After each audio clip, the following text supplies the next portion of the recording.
ইয়াসআলুনাকা আনিল খামরি ওয়াল মাইসির কুল ফীহিমা ইসমুন কাবীরুন ওয়া মানাফিউ লিন-নাস। ওহে নবীজি, মানুষেরা আপনাকে মাদক সম্পর্কে এবং জুয়া সম্পর্কে জিজ্ঞাসা করবে।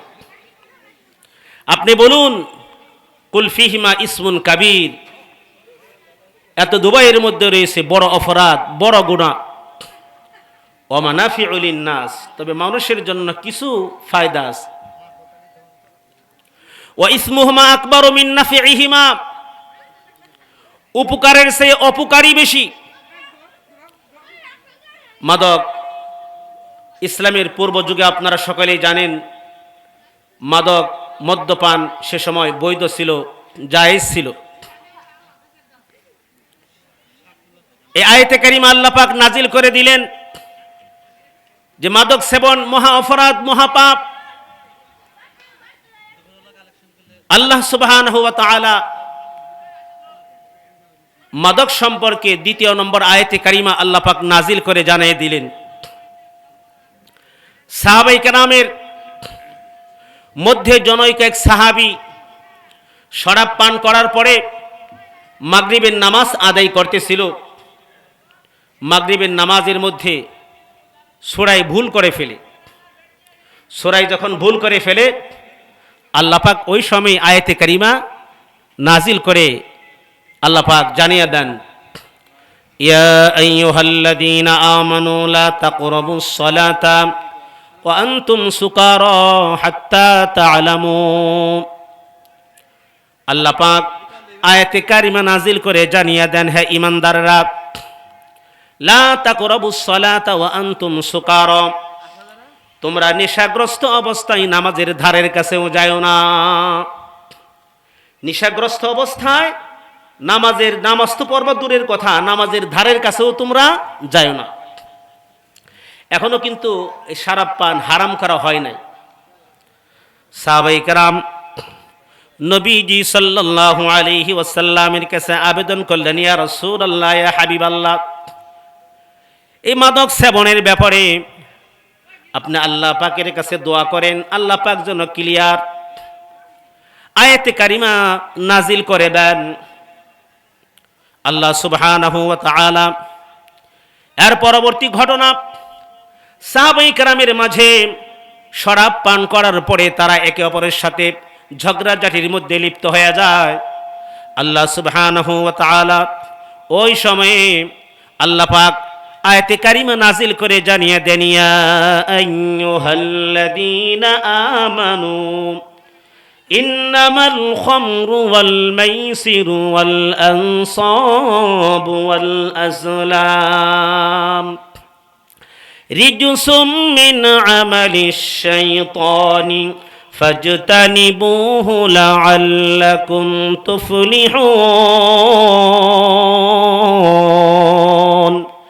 আল্লাহ পাক আয়াতে কারিমা নাজিল করে জানিয়ে দেন, হে ঈমানদারেরা, ইয়া আইয়ুহাল্লাযীনা আমানু, হে ঈমানদারেরা, ইন্নামাল খামরু, নিশ্চয় মাদক সেবন, ওয়াল মাইসিরু, জুয়া, ওয়াল আনসাব, মূর্তি পূজার দেবী, ওয়াল আজলাম, ভাগ্য নির্ধারণকারী তীর, রিজসুম মিন আমালিশ শাইতান, এগুলো হলো শয়তানের কর্মকাণ্ড, শয়তানের কাজ। তোমরা যদি জীবনে সফলতা অর্জন করতে চাও, আল্লাহ পাক ঘোষণা করে জানিয়ে দিলেন, ফাজতানিবুহু লাআল্লাকুম তুফলিহুন। তোমরা যদি এই যে বিষয়াদি মাদক সেবন, জুয়া, মূর্তি পূজার বেদী, এরপরে ভাগ্য নির্ধারণকারী তীর, এই সমস্ত কর্মকাণ্ড থেকে তোমরা যদি আত্মরক্ষা করে চলো, আমি আল্লাহ সুবহানাহু ওয়া তাআলা তোমাদেরকে সফলতার জিন্দেগি দান করে দেব। বলেন সুবহানাল্লাহ। আল্লাহ পাক আমাকে আপনাকে জীবন দান করেছেন। এই জীবনকে উপভোগ করতে হলে চারটা জিনিসের দরকার। জীবন উপভোগ করতে হলে চারটা জিনিসের প্রয়োজন। এক নম্বর হলো জ্ঞান শক্তি। আপনার লক্ষ লক্ষ টাকা আছে, কারো লক্ষ লক্ষ টাকা আছে, সে যদি জ্ঞান শূন্য হয়ে পড়ে, তার যদি জ্ঞান বুদ্ধি না থাকে তাহলে তার লক্ষ লক্ষ টাকা থাকতে পারে, সমাজের মধ্যে তার কোনো দাম নাই, মূল্য নাই। কি বলেন ঠিক কিনা? মানুষ তাকে কি বলবে? পাগল বলবে। এই জন্য জীবনকে সুন্দরভাবে উপভোগ করতে হলে আমার আপনার মেধার প্রয়োজন। জ্ঞান শূন্য হলে মানুষ তাকে পাগল বলে। ওই পাগলের কোনো আপনার দিক বেদিক থাকে না, পাগলের কোনো উদ্দেশ্য থাকে না।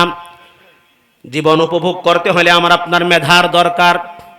2 নম্বর হলো আমার আপনার দৈহিক শক্তির দরকার। জীবন উপভোগ করতে হলে আমার আপনার দৈহিক শক্তির দরকার। আমার আপনার লক্ষ লক্ষ টাকা আছে, কিন্তু আমি আপনি সুস্থ না। এই মাদক সেবনের দ্বারা মানুষ ধ্বংসের দিকে চলে যায়। আজ থেকে 1450 বৎসর পূর্বে আল্লাহ পাক আমাকে আপনাকে কোরআনুল কারীমের আয়াতে কারিমা নাজিল করে আমাদেরকে জানিয়ে দিয়েছেন, এই মাদক সেবন এবং জুয়া, এই সমস্ত ধ্বংসাত্মমূলক কাজ থেকে আল্লাহ সুবহানাহু ওয়া তাআলা আমাকে আপনাকে আত্মরক্ষা করে চলার জন্য নির্দেশ প্রদান করেছেন। কি বলেন ঠিক কিনা? 1 নম্বর হলো জ্ঞান শক্তি। জীবনকে উপভোগ করতে হলে জ্ঞান শক্তির দরকার। 2 নম্বর হলো দৈহিক শক্তির দরকার।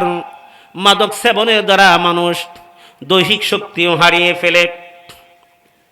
মাদক সেবনের দ্বারা মানুষ নিজে ধ্বংস হয়। আল্লাহ পাক কালামে পাকের মধ্যে ঘোষণা করে দিয়েছেন, ওয়ালা তুলকু বিআইদিকুম ইলা তাহালুকা ওয়া আহসিনু ইন্নাল্লাহা ইউহিব্বুল মুহসিনিন। আল্লাহ পাক ঘোষণা করে দিয়েছেন, বান্দা তোমরা নিজেদেরকে ধ্বংসের দিকে ঠেলে দিও না। মাদক আসক্ত হয়া, জোয়ার মধ্যে তোমরা লিপ্ত হয়া নিজেদেরকে ধ্বংসের দিকে ঠেলে দিও না। ওয়ালা তুলকু বিআইদিকুম ইলা তাহলুকা, নিজেদেরকে হালাকের দিকে ঠেলে দিও না, ধ্বংসের দিকে ঠেলে দিও না। ও আহসিনু, ভালো ভালো কাজ করতে থাকো, নেক কাজমূলক কাজ করতে থাকো। ইন্নাল্লাহা, নিশ্চয় আল্লাহ তাআলা, ইউহিব্বুল মুহসিনিন, যারা সৎকর্ম পরায়ণ তাদেরকে আল্লাহ পাক মোহাব্বত করেন, ভালোবাসেন। তো বলতেছিলাম মাদকের দ্বারা ব্যক্তি জীবন ধ্বংস হয়। এই মাদকের মাধ্যমে মানুষের পরিবারটা নষ্ট হয়ে যায়। আল্লাহ পাক পরিবার পরিজনদেরকে বাঁচানোর জন্য কোরআনুল কারীমে সূরা তাহরীমের মধ্যে ঘোষণা করে দিয়েছেন, ইয়া আইয়ুহাল্লাযীনা আমানু কু আনফুসাকুম ওয়া আহলিকুম নার। হে ঈমানদাররা, তোমরা নিজেরা জাহান্নামের আগুন থেকে বাঁচো এবং তোমাদের পরিবার পরিজনদেরকে জাহান্নামের আগুন থেকে বাঁচাও। ওয়াকুদুহান নাসু ওয়াল হিজারা, যেই জাহান্নামের ইন্ধন হবে, যেই জাহান্নামের কাষ্ঠ হবে মানুষ এবং পাথর। মানুষ এবং পাথর দ্বারা আল্লাহ পাক জাহান্নামকে প্রজ্বলিত করবেন। আল্লাহ পাক ঘোষণা করেন, ও ঈমানদারেরা, তোমরা নিজেরাও জাহান্নামের আগুন থেকে বাঁচো এবং তোমাদের পরিবার পরিজনদেরকেও জাহান্নামের আগুন থেকে বাঁচাও। আল্লাহ পাক কালামে পাকের মধ্যে ঘোষণা করে দিয়েছেন, নিজেও বাঁচাও, পরিবার পরিজনদেরকে বাঁচাও। এই মাদকের দ্বারা পরিবার ধ্বংস হয়ে যায়। এমনও সন্তান আছে এই মাদকের জন্য টাকা না দেওয়ার কারণে বাবার গলার মধ্যে ছুরি চালায়। কি বলেন ঠিক কিনা? সন্তান বাবা টাকা না দেওয়ার কারণে সন্তানের গলার মধ্যে ছুরি ধরে।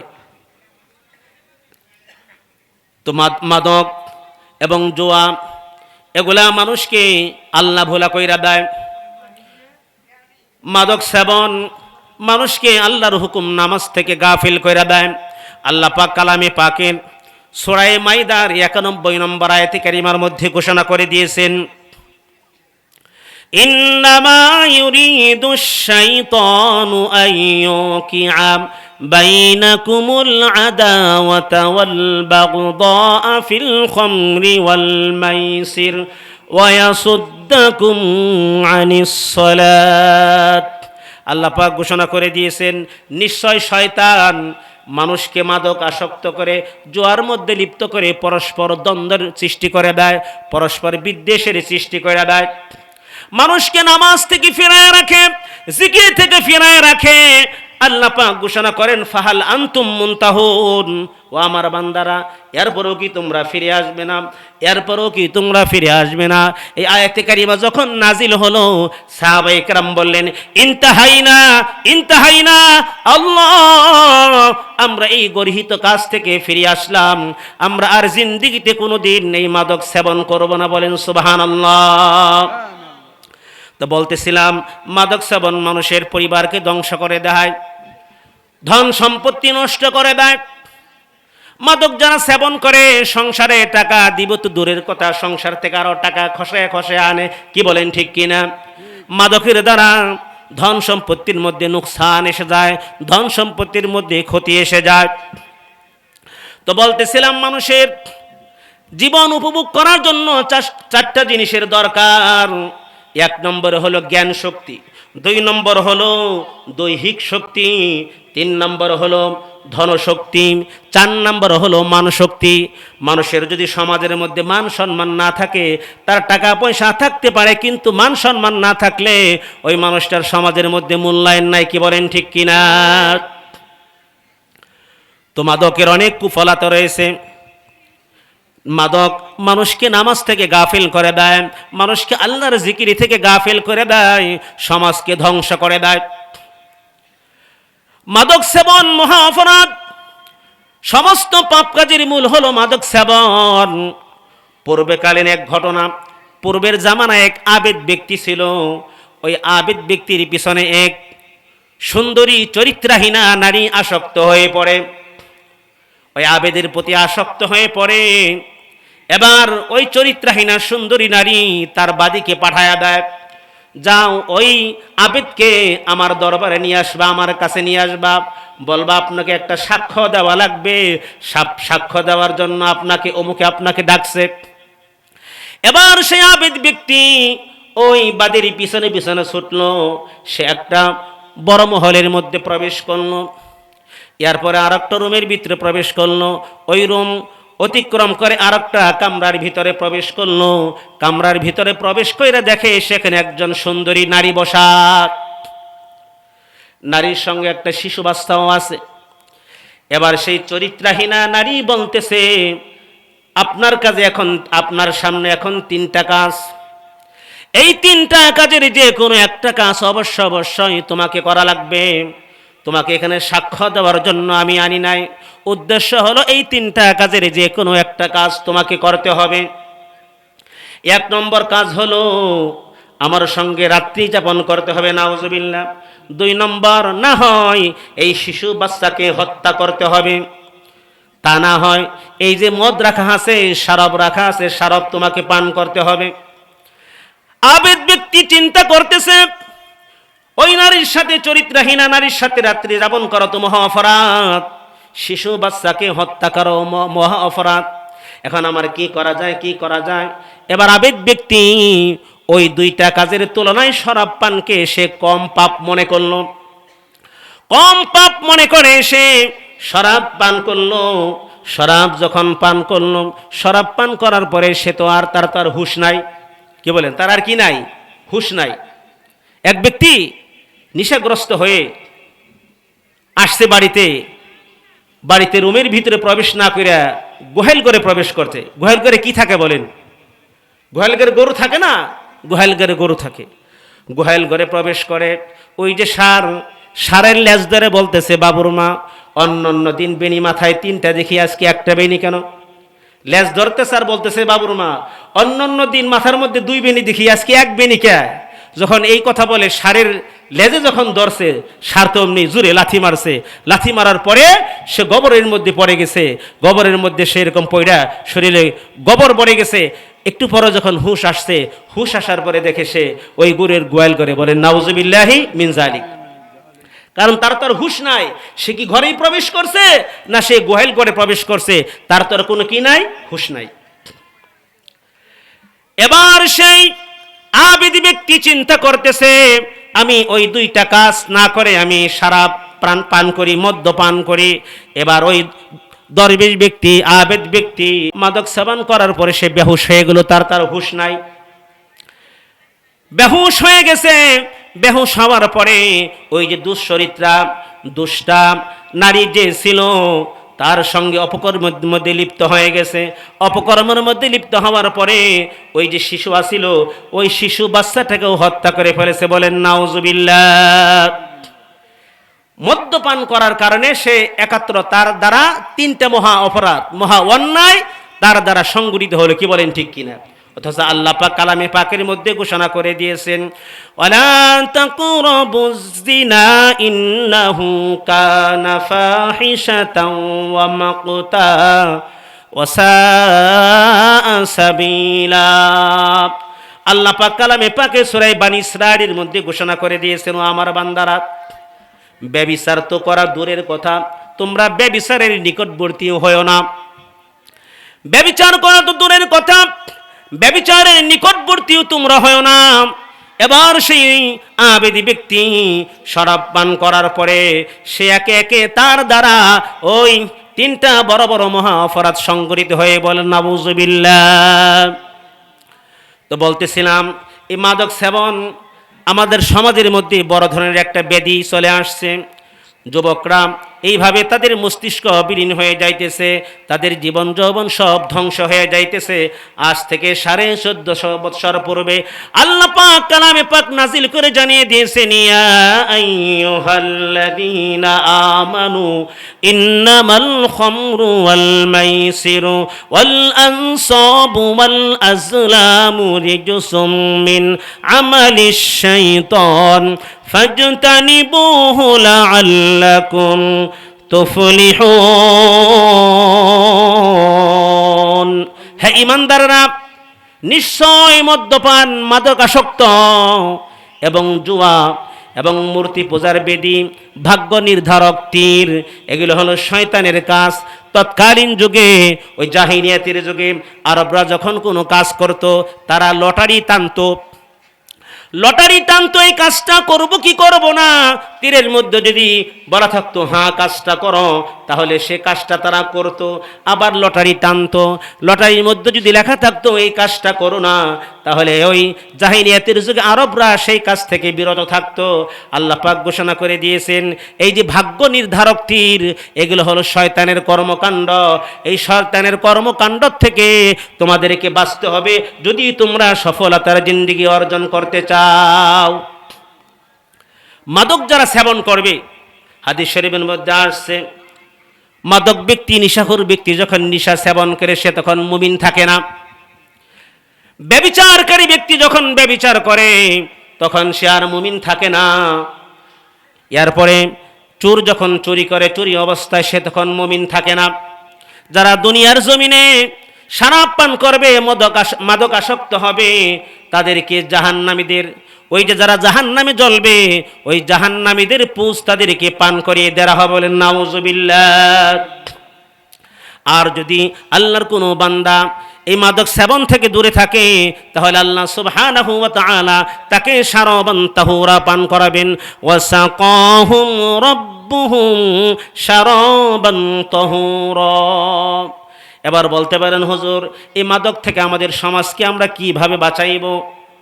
এই মাদক থেকে আমাদের সমাজকে বাঁচানোর একমাত্র পন্থা হলো এই কোরআনের শিক্ষা আমাদের প্রত্যেকেরই ঘরে ঘরে চালু করতে হবে। কি বলেন ঠিক কিনা? আমাদের সন্তানদেরকে কাটাবই ডাক্তার রুহুল আমিন হাফিজে মাদ্রাসা ও এতিমখানায় ভর্তি করতে হবে।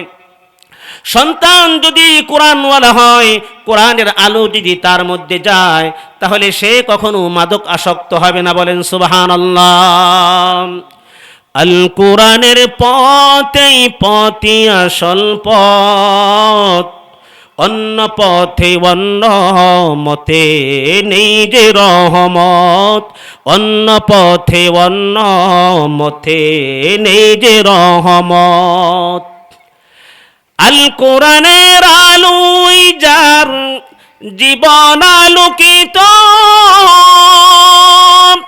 সে চির বিপ্লবী নয়তো কোন ভীত, নয়তো কোন ভীত, যার বুকেইতে শুধুই খোদার এতই মুহাব্বত, এতই মুহাব্বত।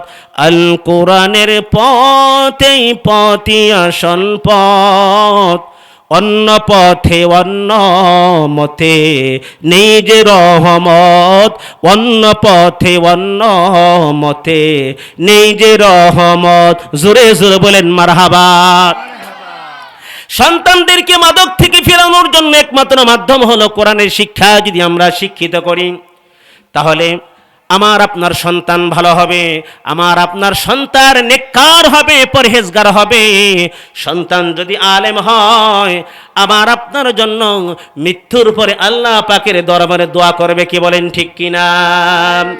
সন্তান আলেম বানায়া দুনিয়াতে যাও রাখিয়া, মৃত্যুর পরে দোয়া করবে কান্দিয়া কান্দিয়া, মৃত্যুর পরে দোয়া করবে কান্দিয়া কান্দিয়া।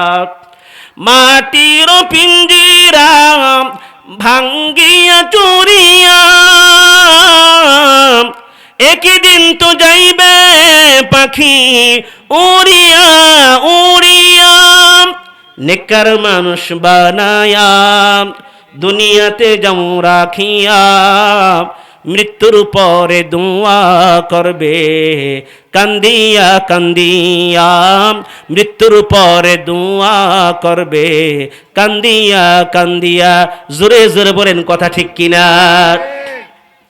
সন্তান যদি মানুষ না কইরা যান, মানুষ মানে কি? কোরআন হাদিসের শিক্ষা যার মধ্যে না আছে সে তো সুরাতান মানুষ হতে পারে, কিন্তু সে বাস্তব পক্ষে কিনা মানুষ না, কি বলেন ঠিক কিনা?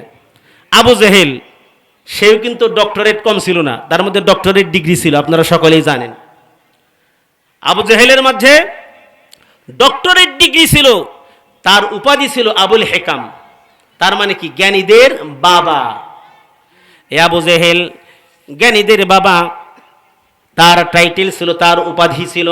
সে যখন কোরআনের সংস্পর্শে না এলো, কোরআনকে যখন না মানলো, কোরআনকে যখন ওভারটেক করে চললো, কোরআনের বিরোধিতা করা শুরু করলো, নবীজির বিরোধিতা করা শুরু করলো, তখন তার নাম হয়ে গেল আবু জেহেল, কি বলেন ঠিক কিনা?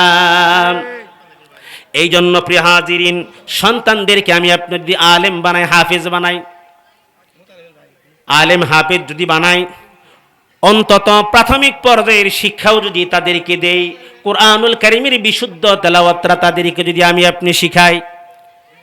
কারণ একজন মা বাবার কাছে সন্তানের সবচাইতে বড় উপহার হলো, মা বাবার কাছে সন্তানের বড় উপহার হলো ওই মা বাবা সন্তানকে বিশুদ্ধ কোরআনুল কারীমের তেলাওয়াত শিক্ষা দিবে, কি বলেন ঠিক কিনা? কারণ বিশুদ্ধ কোরআনুল কারীমের তেলাওয়াত যদি আমি আপনি না জানি, আমার আপনার নামাজ হবে? কি বলেন? নামাজ হবে নাকি? নামাজ কিন্তু হবে না। কারণ আমরা দুনিয়ার মানুষ, সকলেই আমরা সহি শুদ্ধতাকে আমরা পছন্দ করি। মসজিদের ইমাম সাহেব যদি কেরাতের মধ্যে ভুল করে, তখন কিন্তু আমরা পিছন থেকে লুকমা দেই, কি বলেন ঠিক কিনা?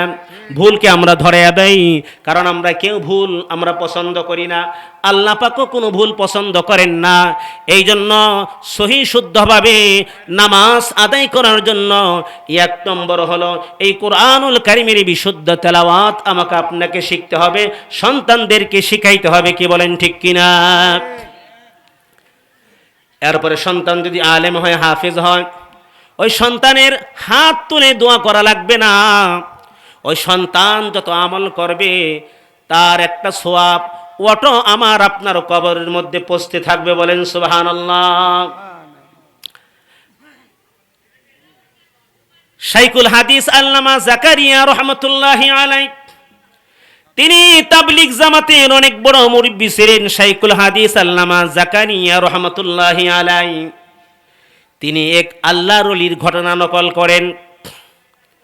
এক আল্লাহর ওলি, সে যখন কোনো কবরের পাশ দিয়ে যাইত, আল্লাহর ওলির অভ্যাস ছিল কবরের পাশ দিয়ে গেলে ওই কবরের পাশে দাঁড়াইয়া সূরা ফাতিহা সূরা ইখলাসের তেলাওয়াত করে, দরুদ শরীফ পড়ে, ইস্তেগফার করে, ওই মুর্দেগানদের জন্য সওয়াব রেসানি করে দেওয়া। আল্লাহর ওলির ঘটনা, কবরের পাশ দিয়ে যাইতেছে, ওই কবরস্থানের পাশে দাঁড়াইয়া কোরআনুল কারীম থেকে সূরা ফাতিহা, সূরা ইখলাসের তেলাওয়াত করে, নবীজির শানে দরুদ ও সালাম পাঠ করে, গুনাহের দিকে ইস্তিগফার পাঠ করে, আল্লাহ পাকের দরবারে যখন মোনাজাত করে ওই সওয়াবগুলো মুর্দিগানদের জন্য বকশিশ করে দিছে। এবার বুজুর্গ বাড়িতে চলে গেল।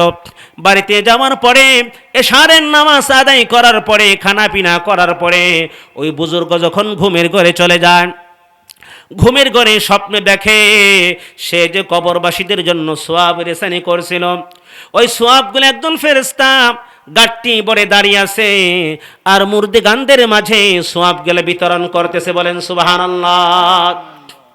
ওই রিলিফ যেভাবে বিতরণ করে, মুর্দিগানদের মাঝে সওয়াবগুলো ফেরেশতা কি করতেছে? বিতরণ করতেছে। কিন্তু একজন বৃদ্ধা নারী, বৃদ্ধা মহিলা, সে সওয়াবের জন্য কোনো তাড়াহুড়া করতেছে না। আল্লাহর ওলি ঘুমের ঘরে স্বপ্নে জিজ্ঞাসা করেন, মা, সমস্ত মুর্দিগান সওয়াবের জন্য তাড়াহুড়া করতেছে, আপনি কেন সওয়াবের জন্য তাড়াহুড়া করতেছেন না? আপনার কি সওয়াবের দরকার নাই? কি বলেন? আমাদের সওয়াবের দরকার আছে না? খালি গরিব লোকেরা তাদের সন্তানদেরকে মাদ্রাসায় পড়াইব, আর হাসরের ময়দানে আলেম হাফিজ হইয়া মা বাবার জন্য সব সুপারিশ কইরা তাদেরকে জান্নাতে নিয়ে যাইব। ধনী মানুষের জন্য কি জান্নাত দরকার নাই? আছে না? কি বলেন? আছে। তো ওই মহিলা বলতেছে, হ্যাঁ, আমার সওয়াবের দরকার আছে, তবে ও আল্লাহর ওলি, আমি সওয়াবের জন্য কেন তাড়াহুড়া করতেছি না? দুনিয়ার জমিনে আমার একটা ছেলে আছে, ওই ছেলে হাফেজে কোরআন, ওই হাফেজে কোরআন আমার ওই ছেলে প্রতিদিন কোরআনুল কারীমের তেলাওয়াত করে করে আমার জন্য সওয়াব রেসানি কইরা দেয়, সেই সওয়াবগুলো আমি পাই, এই জন্য আমি সওয়াবের জন্য তাড়াহুড়া করি না। বলেন সুবহানাল্লাহ। আল্লাহর ওলি বললেন, মা, কি আপনার গ্রামের নাম, কি আপনার স্বামীর নাম, কি আপনার ছেলের নাম? স্বপ্নের মধ্যে জিজ্ঞাসা করলেন। সকাল যখন হলো, ওই মহিলা তার গ্রামের নাম, স্বামীর নাম, সন্তানের নাম যখন বলল, আল্লাহর ওলি এবার সকালবেলা খাওয়া দাওয়া করার পরে ওই ছেলের সন্ধানের জন্য বের হয়ে গেল। যে গ্রামের নামের কথা বলেছে, হাঁটতে হাঁটতে সেই গ্রামে চলে গেল। বলে, আমার ছেলে অমুক গ্রামে অমুক বাজারের মধ্যে সে কাপড়ের ব্যবসা করে, দেখবেন আমার ছেলেকে সেই কাপড়ের ব্যবসার দোকানে দেখবেন। মানুষের কাছে জিজ্ঞাসা করে ওই ছেলের সন্ধান বের করলো। ফাঁকে থেকে দেখতেছে ওই ছেলের কাছে কাস্টমার আসতেছে, কাস্টমারের কাছে বেচা কিনা করতেছে। কাস্টমার যখন চলে যায়, কোরআনুল কারীম টেনে বসে যায়, তেলাওয়াত করতে থাকে, আলিফ লাম মিম যালিকাল কিতাবু লা রাইবা ফীহি হুদাল লিল মুত্তাকিন। এইভাবে তেলাওয়াত করতে থাকে। কাস্টমার যখন আসে, বেচা কিনা করে, কাস্টমার চলে যায়, আবার কোরআনুল কারীমের তেলাওয়াত করতে থাকে। আল্লাহর ওলি দৃশ্যটা দূরে থেকে দেখতেছে। বলেন সুবহানাল্লাহ।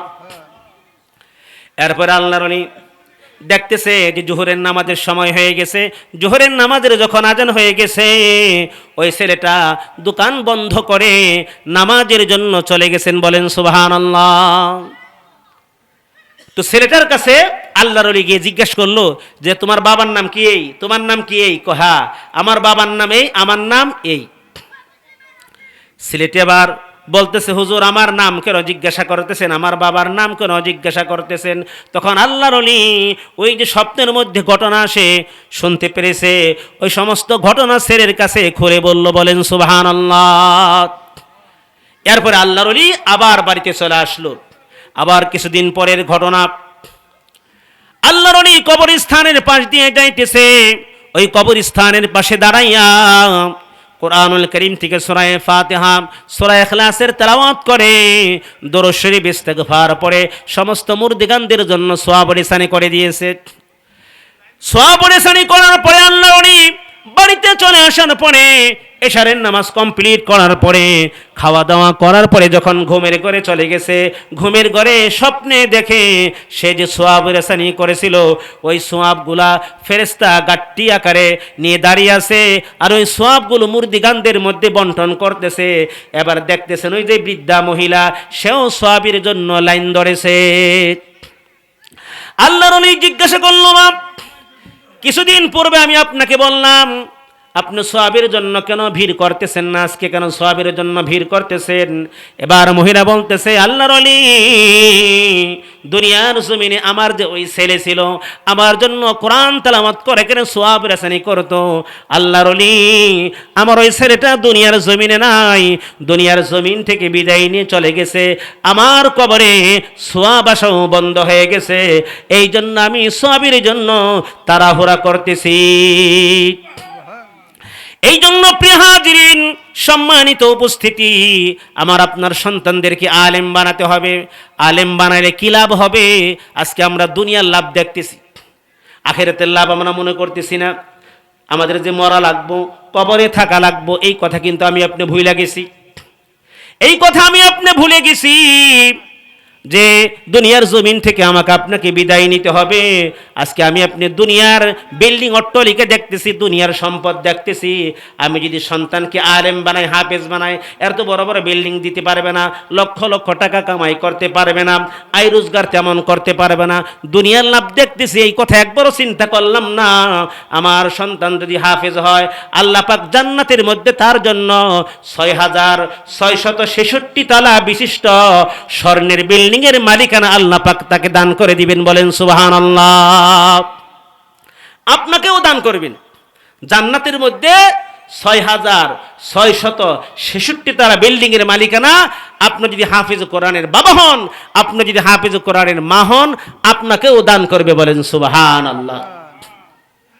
আল্লাহ পাক কালামে পাকের মধ্যে ঘোষণা করে দিয়েছেন, ইন্নাল্লাযীনা আমানু ওয়া আমিলুস সলিহাতি কানাত লাহুম জান্নাতুল ফিরদাউসি নুজুলা। আল্লাহ পাক হাশরের ময়দানে হাফেজ কোরআনকে ডাকবে, হাফেজ কোরআনের দিকে আসেন। হাফেজ কোরআন আসবে, আল্লাহ পাক বলবেন, হাফেজ কোরআন, আপনার সিনার মধ্যে 30 পারা কোরআন, যে সিনার মধ্যে 30 পারা কোরআন আছে, ওই সিনাকে আমি জাহান্নামের আগুন দিয়ে জ্বালাইতে পারি না। বলেন সুবহানাল্লাহ। যান আপনি জান্নাতে চলে যান। হাফিজ কোরআনকে আল্লাহ পাক বলবেন, যান আপনি জান্নাতে চলে যান।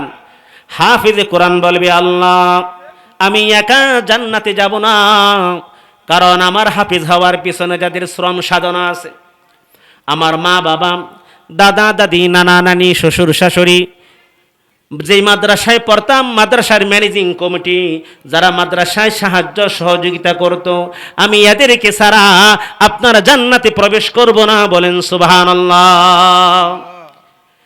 কারণ আমার হাফেজ হওয়ার পিছনে অনেক অবদান রয়েছে, এলাকাবাসীর অনেক অবদান রয়েছে, মাদ্রাসার ম্যানেজিং কমিটির অনেক অবদান আছে। তারা টাকা পয়সা দিয়ে মাদ্রাসাকে দাঁড় করাইছে, আমি সেই মাদ্রাসায় থেকে লেখাপড়া করে হাফেজ হয়েছি। আল্লাহ আমি একা জান্নাতে যাব না। আল্লাহ পাক বলবেন, যাও তুমি হাশরের ময়দানে বের হয়ে যাও। শেষ দিক। এবার হাফেজ কোরআন হাশরের ময়দানে ঘুরে ঘুরে 20 জন, আর এক বর্ণনা আসছে 70 জনের একটা তালিকা দিবে। আল্লাহ পাক বলবেন, ও হাফেজ কোরআন, যাও এদের সকলকে সঙ্গে নিয়ে তুমি জান্নাতে চলে যাও। বলেন সুবহানাল্লাহ। হাফেজ কোরআন বলবে, আল্লাহ কত নম্বর তলায় যাব? ইকালু লিসাহিবিল কুরআন ইকরা ওয়ারতাকি ওয়ারাত্তিল কামা কুনতা তুরাত্তিলু ফিদ দুনিয়া ফাইন্না মানজিলাকা ইনদা আখিরি আয়াতিন তাকরাউহা। হাফেজ কোরআন এক একটা আয়াতে কারিমা তেলাওয়াত করেন আর জান্নাতের এক একটা তালার মধ্যে আরোহণ করতে থাকেন। বলেন সুবহানাল্লাহ।